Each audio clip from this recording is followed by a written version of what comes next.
नमस्कार दोस्तों, AD civil services classes में आप सबका स्वागत है। फ्रेंड्स, आज हम लोग अपने इस वीडियो में 68वीं बीपीएससी पीटी में जो नेगेटिव मार्किंग लागू हुई है उस पर डिस्कशन करेंगे और ये चर्चा करेंगे कि नेगेटिव मार्किंग लागू होने के बाद में कितना क्वेश्चन जो है अटैम्प्ट किया जाए ताकि एक सुरक्षित जोन में स्कोर को पहुँचाया जा सके, जिससे कि पीटी को क्वालिफाई किया जा सके। तो चलिए फ्रेंड्स, स्टार्ट करते हैं आज का वीडियो। तो फ्रेंड, आपको मालूम है कि जो बीपीएससी में नेगेटिव मार्किंग लागू हुई है वो 1/4 है। 1/4 का अर्थ ये है कि अगर 4 प्रश्न के गलत आप उत्तर देते हैं तो एक क्वेश्चन जो आपका सही था वो नेगेटिव के रूप में काट लिया जाएगा। ठीक है फ्रेंड्स, यानी कि एक क्वेश्चन जो है आपका जो सही था वो गलत हो जाएगा 4 क्वेश्चन गलत उत्तर देने के बाद में। ठीक है फ्रेंड्स, नेगेटिव मार्किंग का 1/4 का अर्थ ये होता है। ठीक है, तो बीपीएससी में जो अभी जो पैटर्न है वो उसमें 150 क्वेश्चन पूछे जाते हैं और 68वीं में भी 150 क्वेश्चन ही पूछे जाएंगे। ठीक है फ्रेंड्स, अब सवाल ये उठता है कि कितना क्वेश्चन सॉल्व करना सही रहेगा।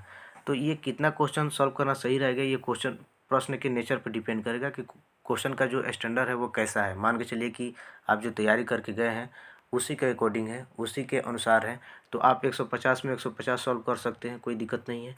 ठीक है, लेकिन मान के चलिए कि आप एग्जामिनेशन हॉल में गए और पता चला कि क्वेश्चन जो है मेरी तैयारी के अनुकूल नहीं है, क्वेश्चन जो है मेरी तैयारी से काफ़ी टफ है, तो आप उसके अकॉर्डिंग एग्ज़ाम में आप तय करते हैं कि कितना क्वेश्चन जो है सॉल्व करना सही रहेगा। ठीक है, कोई कुछ बच्चे जो हैं 120 से 125 सॉल्व करेंगे, तो कुछ हो सकता है 120 से भी कम सॉल्व करेंगे। ठीक है, कुछ हो सकता है 100 से भी कम सॉल्व करेंगे, वो अपनी तैयारी के अनुसार तय करते हैं। ठीक है फ्रेंड्स, लेकिन हम लोग अपने इस वीडियो में ये चर्चा करेंगे कि रिजल्ट लेने के लिए बीपीएससी में कितना क्वेश्चन जो है सुरक्षित जोन में हो सकता है, कितना क्वेश्चन जो है अटेम्प्ट लेना सही रहेगा। ठीक है, तो चलिए डिस्कशन को आगे बढ़ाते हैं। फ्रेंड्स, किसी भी एग्ज़ाम में आप बैठिए तो वहाँ पर एग्जामिनेशन हॉल में 8 से 10 क्वेश्चन आपको ऐसे मिल जाते हैं जो नए होते हैं, अटपटे से होते हैं। किसी भी एग्ज़ाम में आप जाइएगा तो जनरली इस तरह के क्वेश्चन आपको 8 से 10 मिल जाते हैं। ठीक है, तो ऐसी परिस्थिति में जो बीपीएससी में 150 क्वेश्चन पूछे जाते हैं तो उसमें 135 से 140 के बीच में सॉल्व करना ज़्यादा बेहतर माना जाएगा। इसलिए क्योंकि मैं ये मानकर चल रहा हूँ कि इस केस में भी लगभग 8 से 10 क्वेश्चन ऐसे आएंगे जो बिल्कुल नए होंगे, अटपटे से होंगे। ठीक है, और कुछ क्वेश्चन जो है मान के चलिए कि आपसे नेगेटिव मार्किंग होने के कारण, डर के कारण से आपको ऐसा लगेगा कि नहीं सॉल्व करना चाहिए, तो हो सकता है 2 से 3 क्वेश्चन आप स्किप कर जाएँ, ना सॉल्व करें।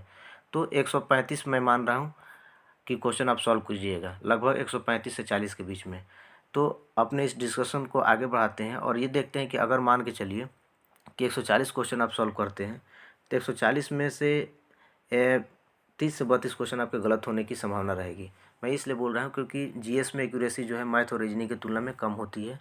तो समान बच्चों की मैं बात कर रहा हूँ कि अगर एवरेज स्टूडेंट जो है 140 क्वेश्चन अगर सॉल्व करता है तो उसके 30 से 32 क्वेश्चन जो है गलत हो जाएंगे। अगर 32 क्वेश्चन अगर आपके यहाँ पर गलत होते हैं तो इसको 4 से डिवाइड कर दीजिए, तो यहाँ पर 8 क्वेश्चन जो है आपके नेगेटिव मार्किंग के रूप में काट लिए जाएंगे। ठीक है, 8 क्वेश्चन। तो इस केस में जहाँ पर 140 में 32 क्वेश्चन आपके गलत हो रहे थे तो उसमें 108 क्वेश्चन सही हैं, लेकिन नेगेटिव मार्किंग काटने के बाद में 100 आपके एग्जैक्ट जो है मार्क्स आपके बनेंगे। ठीक है फ्रेंड्स, तो ये 100 नंबर जो आपके बनेंगे लगभग एक एवरेज स्टूडेंट का जो मार्क्स होता है उतना होगा, और एक क्वालिफाई करने वाला ये मार्क्स मेरे ख्याल से बीपीएससी में ये माना जाएगा।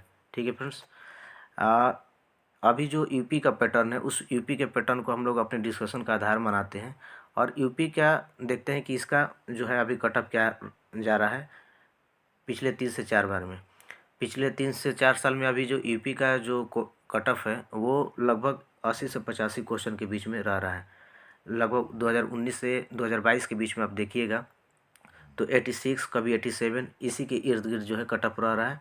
तो 85 से 90 क्वेश्चन मैंने यहाँ पर लिख दिया है। ठीक है, लेकिन वहाँ पर जो क्वेश्चन का स्टैंडर्ड होता है वो बीपीएससी की तुलना में बेहतर होता है और टफ होता है। ठीक है फ्रेंड्स, लेकिन दूसरी बात यह है कि वहाँ पर जो निगेटिव मार्किंग है वो 1/3 है।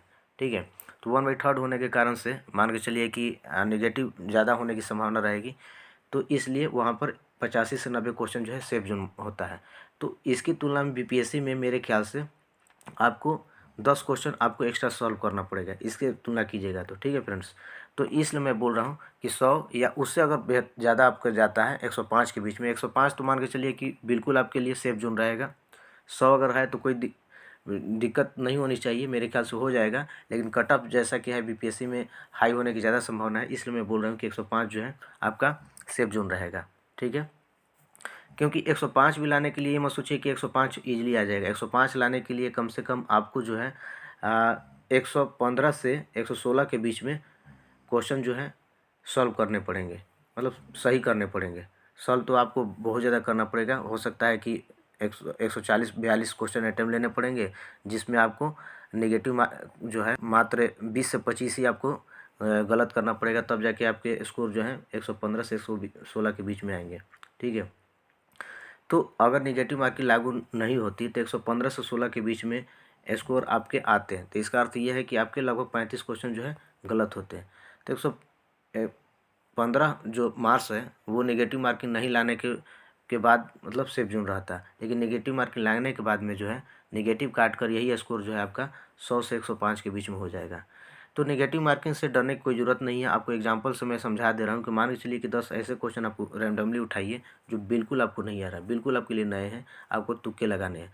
अगर तुक्का भी आप लगाते हैं, किस्मत आपकी ख़राब रहती है, तब भी आप 2 क्वेश्चन लगभग आप सॉल्व कर सकते हैं, सही आपके हो सकते हैं। ठीक है, होने को तो यह भी हो सकता है कि एक भी क्वेश्चन सॉल्व ना हो, लेकिन जनरली मैं बात कर रहा हूँ कि आपके 2 क्वेश्चन सॉल्व हो जाएंगे 10 क्वेश्चन में, अगर आप तुक्के लगाते हैं। तो इस केस में भी आपको अगर फ़ायदा नहीं हो रहा है तो नुकसान भी नहीं होगा, क्योंकि इस केस में भी जो है आपके नेगेटिव काट कर 0 मार्क्स आएगा। ठीक है, लेकिन अगर मान के चलिए कि 10 क्वेश्चन में तुक्का लगाते हैं, आपके 3 या 4 क्वेश्चन सही हो जाते हैं, तो 2 क्वेश्चन के बाद में जितना भी आपके सही हो रहा है, मान के चलिए कि वो आपके प्लस पॉइंट में रहेगा। ठीक है फ्रेंड्स, तो कहने का अर्थ ये है कि नेगेटिव मार्किंग से डर कर कहीं ऐसा ना हो कि बहुत सारे बच्चे जो दिमाग में ये बैठा लिए हैं कि नेगेटिव मार्किंग आने के बाद में कम से कम क्वेश्चन सॉल्व करके, जैसे कि उनका मानना है कि 90 या फिर 95 क्वेश्चन सॉल्व करके, जितना आ रहा है एकदम एग्जैक्ट जो है इतना सॉल्व करके मैं एग्ज़ाम को क्वालिफाई कर जाऊँगा। फ्रेंड्स, जीएस में एक्यूरेसी जो है बहुत कम होती है मैथ और रीजनिंग की तुलना में। हो सकता है कि बहुत ऐसे ओवर ब्रिलियंट स्टूडेंट होंगे जिनकी एक्यूरेसी जो है एकदम परफेक्ट होती होगी। परफेक्ट का अर्थ ये है कि अगर मान के चलिए कि वो 105 क्वेश्चन अटैम्प्ट लिए तो उनकी जो गलत होने की संभावना है वो 2 से 3 ही क्वेश्चन हो गए और वो इजीली क्वालिफाई कर जाते हैं। लेकिन ऐसे बच्चे जो हैं लाखों में 5 या 10 होते हैं, बहुत ज़्यादा नहीं होते हैं। तो मैं एवरेज स्टूडेंट का यहाँ पर डिस्कशन कर रहा हूँ कि अगर आपको क्वालिफाई करना है तो आप अपना अटैम्प्ट जो है लगभग 130 से 40 के बीच में रखिए, जो कि एक बेहतर अटैम्प्ट माना जाएगा। और कोशिश कीजिए कि इसमें आपके कम से कम गलत हो। कम से कम गलत का अर्थ ये है कि आपके जो है 30 से 35 के बीच में ही गलत हो क्वेश्चन। ठीक है, तो ज़्यादा बेहतर रहेगा। तो ये प्रैक्टिस जो है मेरे बोलने से नहीं होगा, आपको प्रैक्टिस करनी पड़ेगी। जो भी आप प्रैक्टिस सेट बना रहे हैं उसके अनुसार आप प्रैक्टिस कीजिए और मूल्यांकन कीजिए कि आप कितना स्कोर कर रहे हैं और कितना कम से कम गलत आपसे हो। ठीक है फ्रेंड्स, तो ये वीडियो बनाने का मकसद मेरा यही था कि नेगेटिव मार्किंग आने के बाद में